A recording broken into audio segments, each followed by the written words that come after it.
미국 시간으로 오늘부터 이틀 동안 5월 FOMC 회의가 열리게 되죠.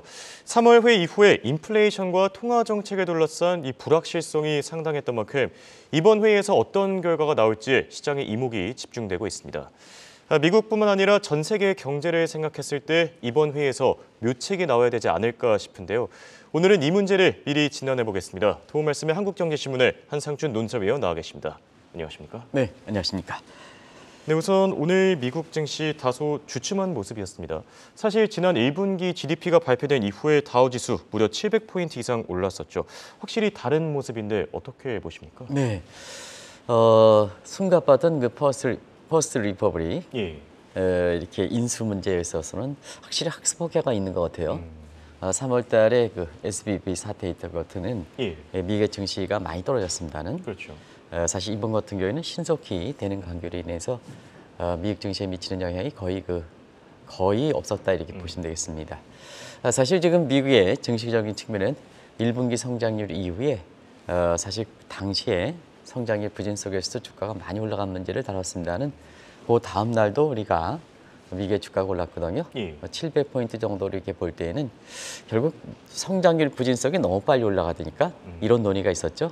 뭐 아직도 논의가 지속되고 있습니다는 예. 이 논의의 가장 결정적인 계기가 퍼스트 리퍼블릭의 자산 매각, 소위 인수 문제가 되지 않겠나 하는데요. 증시에 미치는 영향은 은행 위기가 어느 정도 마무리되고 있기 때문에 증시의 안도감이 작용해서 증시적 측면에서는 그렇게 큰 부담이 되지 않았다 이렇게 보겠습니다.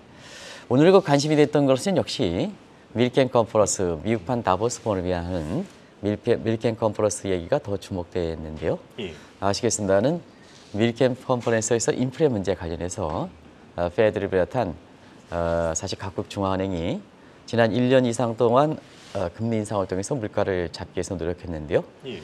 이게 긍정적 측면과 부정적 측면 나눠서 정책적이라는 건 항상 그렇거든요.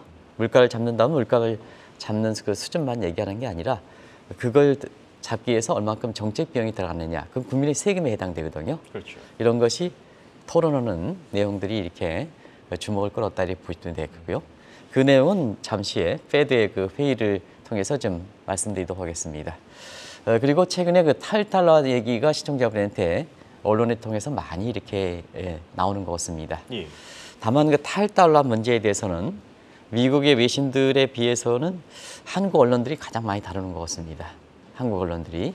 그래서 이 탈달러 문제 관련해서 굉장히 지나치게 좀 과잉적으로 마치 탈달러가 무너지는 식으로 이렇게 국내 언론들이 일부 기사를 오고 있습니다는 이번에 그 탈달러 문제에 대해서 얘기할 때 이미 아까 홍 앵커께서 전해 주셨습니다는 여러분 IMF 총재 입장에서는 기축 통화로서 달러 이상은 현존 통화가 대신할 수 없다 하는 입장으로 강하게 IMF의 그 입장에서 보면 체제를 유지하기 위한 기본 신뢰 문제 이런 문제에 대해서는 강하게 자신감을 표현하는 것도 인상 깊었다 이렇게 됐습니다. 예.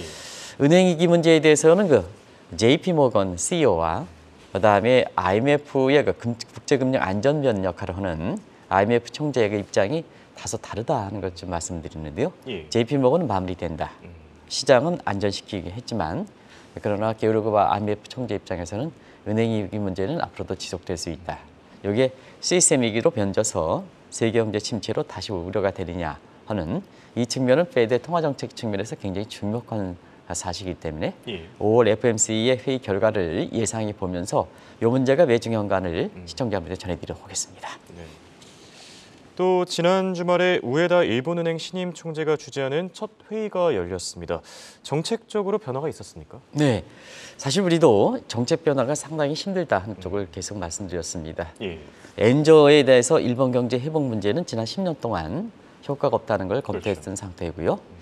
근데 엔저가 되는 과정에서 내수장이 붕괴됐으니까 앵커가 되면 사실 내수장이 붕괴된 상태에서 수출이 좀 떨어지면 한국과 비슷한 상황이 되거든요. 예. 우리도 그 지난달 수출이 굉장히 안 좋았죠. 반도체 수출 같은 경우에는 마이너스 40% 정도 되면서 수출이 7개월 연속 사실 감소세를 보이면서 우리 경제에 어떤 위기감이 작용하고 있는데요.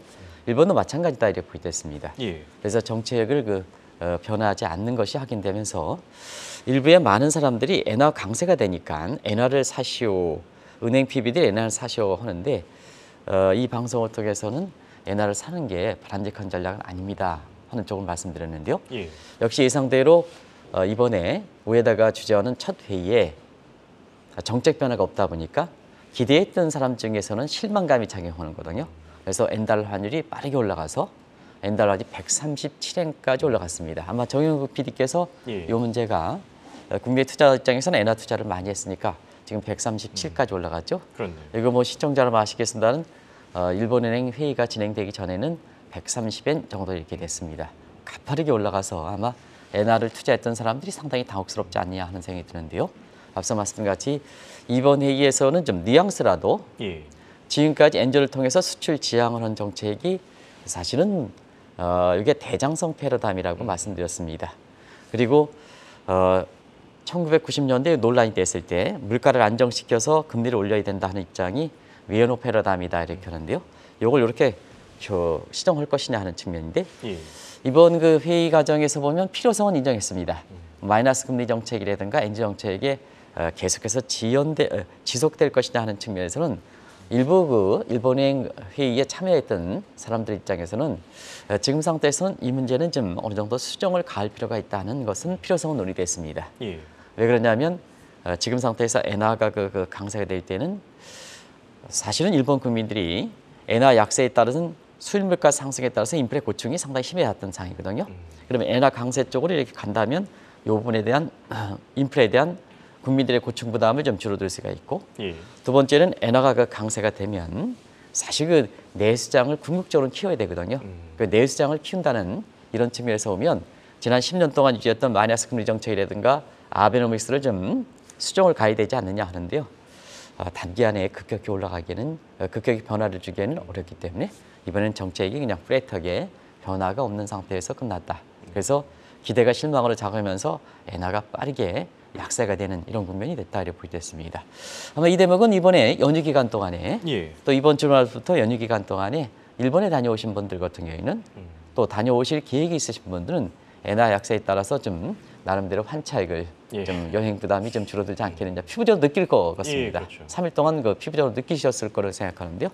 근데 우리 입장에서는 국내 외환시장이 쓰지 않았으니까 아마 이번 그 주말에 3일 연휴 기간 동안에 아마 아주 체감하시지 않겠나 하는 생각이 듭니다. 예. 그리고 이제 미국 시간으로 오늘부터 이틀 동안 5월 FOMC 회의가 열리게 됩니다. 지금 열리고 있는 밀켄 컨퍼런스에서도 이 페드의 금리 인상 과정을 한번 쭉 돌이켜보고 있지 않습니까? 네, 사실 워낙 그 이 밀켄 컨퍼런스가 예. 금리 인상을 한 지 1년 만에 거행되는 거기 때문에 또 미국판 다보스 포럼이기 때문에 이 문제가 첫 안건으로 이렇게 논의됐다 이렇게 됐습니다. 그 결론을 맺어진 결론을 시청자분한테 말씀드리기 전에 지난 1년 동안 금리 인상 국면이 얼만큼 그 긴박했는가 하는 것은 잠시 말씀드릴게요. 다들 아시겠습니다는 원인은 인플레 판단 미스다. 예. 페드가. 그래서 빨리 올릴 수밖에 없다. 그렇죠. 인플레를 키웠기 때문에. 그래서 저 국면은 뭐 잘 아실 겁니다. 작년 3월에 0.25, 4월 없었고 올해는 0.5%, 그리고 6월서부터는 0.75 해서 갤러핑을 올렸죠. 근데 이 국면입니다. 이 국면이 너무 빨리 금리를 올릴 때에는 경제 주체들이 대응하지 못할 정도로 빠른 속도로 올릴 때는 과연 물가의 안정에 도움되겠느냐. 예. 뭐든지 이제 혁신과 변화도 경제 주체들이 대응할 수 있을 정도의 행동으로 가져갈 수 있을 정도의 속도는 유지해야 되거든요. 예. 근데 이게 속도가 너무 빠르다 보니까 결과적으로 보면 금리를 올려서 기존의 빚을 갖고 있는 사람들이 대응하지 못했다는 얘기입니다. 그러다 보니까 어떠냐 하면 실제로 총수요라든가 이런 측면, 이게 수요가 줄어들어야 물가가 예. 안정되지 않습니까? 씀씀이가 줄어야지 물가가 안정되지 않습니까? 그렇죠. 근데 너무 빨리 금리를 올리다 보니까 씀씀이는 줄이지 않은 상태에서 빚만 되다 보니까 경기에 미치는 영향이라든가 이런 게 더 컸다 이렇게 보시면 됐습니다. 이 대목은 이제 앞으로 금리를 올릴 때와 금리를 내릴 때 이게 대칭성 문제와 비대칭성 문제와 관련해서 중요한 토론이다 이렇게 보게 됐습니다. 그런 거를 그 경험해서 그런지 피복 과정, 작년에 그 12월부터 진행됐던 피복 과정을 잠시 좀 시청자를 말씀드리면 예. 작년에 피벗에 처음 시작됐죠. 금리 인상폭을 줄이는 과정에서 0.75에서 0.5% 줄였죠.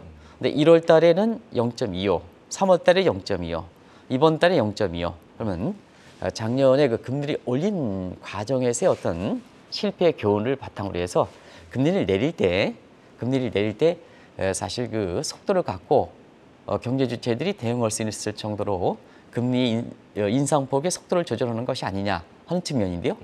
이게 결과적으로 보면 증시 입장에서는 제약이 될 수가 있습니다. 예. 나중에 좀 말씀드릴게요. 그런 측면에서 이번 논의에서 그런 것이 굉장히 검토가 됐던 것이 중요한데요. 이번에 시장에서는 아까 은행에서도 이제 JP 모건 회장이 은행위가 마무리된다 함께 5월 달에 금리를 올리더라도 금리 인상 공연이 마무리된다. 그러면 서로가 안도감을 작용하는 거죠. 예. 그래서 퍼스트 리퍼블릭에 대한 어떤 학습 효과와 함께 이런 요인들이 작용하다 보니까 사실 1, 4분기 이후에 이틀 동안 700포인트 이상 급등했는데도 불구하고 주가가 이렇게 많이 빠지지 않는, 조정되지 않는 그런 요인으로 작용했다는 것을 말씀드리겠습니다. 그렇다면 말씀하신 대로 5월 FOMC 회의를 끝으로 만약에 금리 인상 국면이 마무리된다면 그동안 페드가 목표했던 걸 과연 달성했느냐 이걸 평가하는 것도 중요할 것 같은데요. 네, 외형상으로는 이렇게 지금 잡혀가는 분위기죠. 그래서 예. 디스인플레 국면이다 해서 작년 6월에 소비자 물가를 기준으로 한다면 9.1%에서 지금 뭐 상당폭 5%까지 떨어졌으니까 그렇죠. 굉장히 빨리 이제 잡히는 케이스인데요. 이게 이번에 밀켄 컨퍼런스에서도 페드라든가 각국의 중앙은행이 노력이 있느냐, 또 이창용 하는 청장의 노력이 있느냐, 우리는 물가는 크게 잡히지 않고 있습니다는 예. 노력이냐 하는 측면에서는 오히려 공급 측 요인이 사실 이번에 물가가 올라갔던 가장 측면이거든요. 그렇죠. 근데 페드라든가 그다음에 각국의 중앙은행의 노력과 관계없이 국제 유가 완화돼도 130달러 같은 것이 지금은 74달러, 75달러이지 않습니까? 예. 그런 측면에서 보면 공급 측 요인이 누그러져서 사실 물가가 잡힌 거지 페드를 비롯한 각국의 중앙은행이라든가 이런 게 노력에 의해서 물가가 잡힌 것은 그렇게 크지 않다는 것을 아마 나중에 정책적인 측면에서 이 후유증을 풀어갈 때 굉장히 중요한 요소다 하는 것을 말씀을 드리고요. 그다음에 두 번째는 앞서 말씀드린 같이 경제 주체들이 속도가 대응하지 못할 정도로 이렇게 될 때는 예. 매크로 사이드의 물가는 그렇게 크게 잡히지 않는 측면에 정책적에 의해서 희생만 많이 되고 있다고 볼 때 있습니다. 그것이 개인들의 빚부담, 지금 이제 여러 가지로 개인 빚부담 문제가 있죠. 그 다음에 은행위기 문제가 있죠. 이런 측면에서 또 기업들 입장에서 지금 굉장히 코스트가 많이 증가하고 있지 않습니까? 예. 그런 측면이 경제 주체들이 빚진다 이렇게 볼 때 있습니다. 그래서 오늘 이렇게 보면 페드가 굉장히 중요한 역할을 하겠느냐 하는 측면에서 보면 이번에 은행위기 사태 3월 달과 이번에 5월 달 한번 보게요. 예. 우리 중앙은행의 가장 중요한 역할 중에 하나가 라스트 리조트 기능입니다. 우리가 스트레스 받으면 누차에 말씀드리면은 홍 앵커가 저랑 같이 방송하다가 스트레스 받으면 주말에 리조트 가서 이걸 푸는 거거든요. 그게 휴양시설이거든요. 예. 그래서 국민경제에 스트레스가 발생했을 때는 중앙은행은 발권 기능을 갖고 있기 때문에 라스트 리조트, 최종 대부자 스트레스를 풀어주는 기능을 하거든요. 근데 3월 달에 SB 사태에는 결국 민간 사이드에 워렌 버핏이 구제금융이었죠. 예. 그리고 골드만삭스가 SB 인수했죠. 이번에도 퍼스트 리퍼블릭은 JP 모건이 했죠. 예. 그렇기 때문에 최종 대부자 역할을 누가 하느냐 하는 측면에서 중앙은행의 사실 무력화 문제가 등장하는 거다. ineffectiveness라 해서 무력화 문제가 등장하는 거다. 국민경제 입장에서는 최종 대부자 역할을 누가 하느냐. 예. 향후에 페드 의상이라든가 각국의 중앙은행 입장에서는 굉장히 중요한 지적사항이다는 걸 말씀드리겠습니다.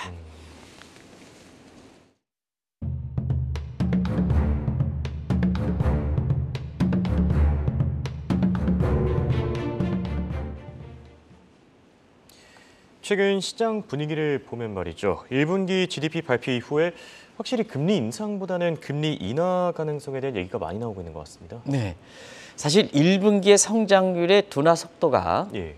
작년 4분기 2.6%에서 1.1% 반토막이 났거든요. 반토막이 열어났거든요. 근데 SVB 사태를 비롯해서 은행위기 문제가 여기에 반영된 건 아닙니다.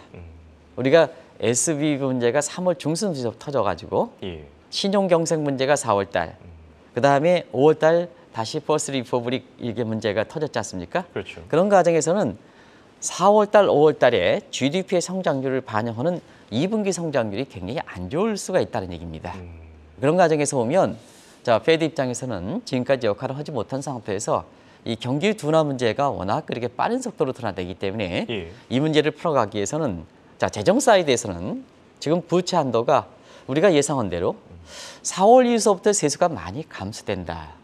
우리도 이제 그렇습니다는 지금 세수가 감소되는 문제가 자 당초에는 협상 시한이 6월 5일이었었는데 오늘 어떻게 나왔습니까? 제닛 옐런 재무장관은 6월 1일까지 이렇게 엑스데이가 당겨진다는 거 아니겠습니까? 그렇죠. 부채 협상을 좀 이렇게 해라. 그런 상태에서 경기 부양 문제를 재정 정책이 담당하기 어렵다는 얘기입니다. 그러다 보니까 자 페드가 좀 역할을 해야 되지 않느냐 하는 측면에서 지금은 5월달에 금리 인상 문제 0.25%포인트 가져가겠습니다는 사실은 6월서부터 동결한다 하더라도 동결보다는 빨리 좀 금리 인하해야 되지 않느냐 하는 쪽의 얘기들이 강하게 나온다고 보여졌습니다. 그 대목적인 측면에서는 일단 두 가지를 말씀드리는데요. 지금 상태에서 6월 달에 전도표가 나올 겁니다. 예. 시청자 여러분 아시겠습니다만 5월 달에는 전도표가 나오지 않습니다. 분기가 3월 달, 6월 달, 9월 달, 12월 달에 보통 경제 전망이 나온과 함께 닷프로트 점도표가 나오거든요. 그러면 6월 달에 점도표가 3월 달에 점도표에 나온 최고금리 5.1% 이걸 위로 올리겠느냐 하는 측면에서는 그에 한번 변동상을 보겠습니다. 예. 첫 번째, 은행 사태 터졌죠. 그렇죠. 두 번째, 어찌됐든 3월 물가는 굉장히 서프라이즈 불만큼 안정이 됐죠. 예. 그다음에 세 번째는 1분기 경제 성장률이 아주 안 좋게 나왔죠. 이런 각도에서 보면 사실 그 FOMC 멤버를 대상으로는 닷프로트의 최고금리가 3월 달보다 높게 가겠느냐, 5.1% 높게 가겠느냐 어렵다. 그러면 지금 기준금리와 최고금리와의 관계를 한번 보겠습니다. 예. 3월 달 이렇게 금리를 올려서 상당 기준이 5%입니다. 최고금리가 5.1%입니다. 이 0.1% 가지고 밴드폭을 생각해서 자 5월 달에는 금리를 한 차례 올리겠다. 그러면 하단이 5%, 상단이 5.25% 걸리게 되겠죠? 예. 5.1%. 이게 추가적으로 올라가지 않는다면 이번이 마지막이 된다 하는 이 시각이 나온다고 보게 됐습니다. 근데 좀 경기 문제를 생각한다면 빨리 좀 금리를 내려달라. 예. 동결에 빨리 내려달라. 그런 과정에서 각종 글로벌 인베스트 뱅크들이 UBS 같은 경우에는 올해 연내에 빨리 금리를 두 차례 내려야 되지 않느냐. 아마 제니 앨런이 6월 1일 날 부채 협상에 앞서 다가간다 하는 입장에서 이렇게 보더라도 페드 입장에서는 5월 달 회의를 다루는 페드 입장에서는 좀 경기 문제에 대해서 완충 역할을 해달라 하는 간접적 주문도 이렇게 주문하는 사항이 아닌가 생각합니다. 그런 과정에서 블러드, 센트루이스 이렇게 한 사람이 엊그제까지만 해도 당초에 5.1%에서 이번에 또 다시 올렸죠. 예. 5.7을 올렸죠. 이런 매파 성향이 지금의 상황을 볼 때 어떤 입장을 취하겠느냐 하는 이 문제도 사실 FOMC 의사록이 그동안 금리를 인상할 때 거의 만장일치로 결정을 하는 방식이 지금까지 왔었는데요. 예. 이번에는 상당 부분 흐트러질 것이다 하는 것을 말씀드리겠습니다. 얘기를 듣고 나니까 연준과 파월 입장에서도 고민이 상당할 것 같습니다. 그런 만큼 이번 5월 FOMC 회의에서 이 페드 위원들 간의 의견 차이도 정말 극명하게 갈릴 것 같은데. 극명히 갈 거죠. 사실 벌써부터도 50대 50 얘기가 나오고 있습니다. 그럼 캐스팅 보트는 파월이 치는 거거든요. 그렇죠. 그런 과정에서는 자 작년 3월 이후서부터는 대부분 다 만장일치다 하는 이런 방식이 됐는데요. 예. 이번에 FOMC 회의 결과에 또 다른 관심사는 금리를 인상하더라도 이상하게 계산해도 사실 만장일치 방식이 되지는 않을 것이다 이렇게 보고 있습니다. 그게 성장률에 이렇게 떨어지는 문제. 예. 그다음에 물가는 잡히지 않았다 하는 측면. 이게 이제 PCE 물가를 가지고 이렇게 얘기하는 겁니다. 예. 1분기에 PCE 물가는 상당히 올라갔죠. 그렇죠. 그래서 성장률이 반토막되고 물가는 거꾸로 PCE가 분기별로 보면 올라갔기 때문에 스태그플레이션이다. 그럼 하나도 잡힌 게 없지 않느냐. 왜 하나도 잡힌 게 없지 않느냐. 작년에 3월 달은 그래도 물가가 있잖아요. 예. 올라갔지만 경기는 괜찮았습니다. 근데 당신네들이 물가를 잡겠다고 올렸는데 지금 경기 상황에서 보면 최종적으로 판단하는 1, 4분기 성장률을 보면 1, 4분기 성장 내역을 보면 성장률은 떨어지고 1년 전에는 성장이 괜찮았죠. 예. 성장률이 떨어지고 물가는 잡히지 않았죠. 그러면 당신네들이 물가를 잡겠다 하는데 지금 경제 상황은 어떻게 되느냐 하면 당시에는 물가가 우려되지만 지금은 스태그플레이션까지 되는 거거든요. 그런 각도에서 보면 페드가 나설 수가 있는 입장은 아니다. 그러면 결과적으로 보면 자 지금 상태에서 바이든 퀴즈들은 예. 이번에 금리 인하까지 의견이 나올 수가 있습니다. 금리 동결이든가 인하까지 나올 수가 있습니다. 그런데 지금 정책적 측면에서 대선을 앞두고 있는 매파 인사들이 공화당 내 페드 내 공화당 인사들, 대체로 매파 인사들이 되겠죠. 예. 이런 사람들이 지금의 경기 상황이라든가 이런 측면을 어떻게 수용할 것이냐 하는 이 측면이 FOMC 회의 결과로 나오지 않겠나 이렇게 보고 있습니다. 그런데 지금 페드와 파월 입장에서는 금리를 결정하기가 정말 쉬울 것 같지는 않습니다. 네. 그 대목이 이제 1, 4분기의 성장 내역을 가지고 예. 자, 경기 침체 문제만 생각한다면 경기를 부양해야 되겠죠. 그렇죠. 물가를 잡히기가 있지 않으니까 결과적으로 이 때문에 긴축을 계속해서 가져가야겠죠. 특히 3월 물가 이후에 한번 상황을 보겠습니다. 예. 3월에는 인플레 지표들이 확실히 서프라이즈만큼 굉장히 잡혔습니다. 그런데 4월 들어서 아직 인플레 지표가 이게 이제 아리까는 지표거든요. 예. 이제 4월 지표를 보고 5월 달 회의되는데요. 5월은 이렇게 초에 열리거든요. 4월에 안 열렸기 때문에. 예. 그러면 4월에 물가 지표를 보지 않고 기대 지표만 보고 간다는 얘기입니다. 자, 그러면 실제 지표는 3월 지표를 아주 많이 예상치보다 떨어졌죠. 예. 근데 기대 수준은 올라갔죠. 그러면 자, 페드 멤버들이 판단하기 어렵다는 얘기입니다. 지금의 금리 결정은 9개월 후에 한다. 그런 측면에서 보면 3월 달의 실제 지표보다도 기대 수준의 지표가 더 중요하거든요. 예. 그러면 자, 시카고 페드 매치라든가 이런 측면에서는 경기의 성장률이 이렇게 떨어진데도 불구하고 5월 달에는 그래도 0.25%포인트 올라가겠다 하는 가능성이 80% 이상 되면 바로 기대 수준이 중요한 거거든요. 그런 각도에서 보면 이번에 사실 페드 입장에서는 좀 전의 입장대로 또 저희들도 이렇게 계속해서 말씀드렸습니다는 경제 성장률의 부진 여부와 관계없이 0.25%는 가져가지 않겠나 이렇게 이제 보고 있고요. 예. 그다음에 시장의 예고 기능입니다. 시장의 예고 기능 측면에서 보면 이미 많은 사람들이 파월 의장이라든가 이런 쪽에 입조심해야 된다는 얘기를 많이 했던 것은 경제 성장률에 관계없이 사실 기대 수준 가지고 매파성으로 다시 돌아섰거든요. 예. 3월 달 FOMC 의사과 달리 매파 의사로 돌아섰거든요. 그러면 시장은 익스펙테이션이 형성되고 있다는 의미입니다. 그런 측면에서 시장은 0.25%포인트 80% 이상 형성되고 있는데 갑작스럽게 1, 4분기 성장률이 발표됐다고 해서 이렇게 기조가 되면 더더욱 페드라든가 파월 인사들이 궁지에 몰릴 가능성이 있거든요. 지금까지 효과가 없고 오히려 경제 상황을 망쳐놓은 상태에서 자, 말까지 어렵게 되면 사실 페드라든가 파월은 궁지에 몰릴 가능성이 있거든요. 그런 대목이 이미 정치권에서도 굉장히 문제가 되고 있다 이렇게 보이겠습니다. 결론을 맺어보겠습니다. 이번 5월 FOMC 회의 정말 많은 투자자분들이 관심을 갖고 있는데 회의 결과 어떻게 나오겠습니까? 네, 예상은 다들 아시겠습니다. 0.25% 올라간다. 예. 근데 중요한 거는 6월 2일부터 자, 금리 인상 국면이 마무리된다. 이때가 중요하다는 얘기입니다. 예. 과거에 보면 금리를 인상하는 국면이 마무리될 때가 증시가 상당히 어렵습니다. 증시가 좀 왜냐하면 항상 언덩설 봄에 이렇게 안서부터 어림이 높거든요. 예. 겉옷이 살짝 거짓했거든요. 그래서 그때 딱 괜찮으면 무너지게 되는 거거든요. 그런 과정에서 보면 과거에는 그랬기 때문에 월가 입장에서는 전통적으로 5월에는 사실 주식을 팔고 가라 하는 계절적 요인도 있습니다는 예. 자, 금리를 만약에 동결했다면 파월의 기자회견에서 매파 발언을 하지 말고 금리를 동결한다, 금리를 인상한다 하더라도 이후에 통화정책 관련해서는 빨리 좀 금리를 내리다 하는 그래야 과거에 금리 인상이 마무리될 때 주가가 떨어지는 그런 걸 막을 수 있다는 얘기입니다. 그래서 예. 월가의 주문은 금리가 올해 이번에 올리더라도 기자회견에서 향후의 통화정책 관련해서 좀 빨리 경기 상황을 감단해서 좀 금리를 인하하는 국면으로 좀 이렇게 뉘앙스를 주면 과거에 이렇게 금리 인상이 마무리될 때 주가가 굉장히 붕괴되는 이런 현상을 막을 수 있다는 측면에서 월가의 주문 사항이 나온다 이렇게 보겠습니다. 네, 이렇게 오늘은 5월 FOMC 회의를 주제로 얘기 나눠봤습니다. 지금까지 도움 말씀을 한국경제신문의 한상준 논설위원이었습니다. 대단히 고맙습니다. 네, 고맙습니다.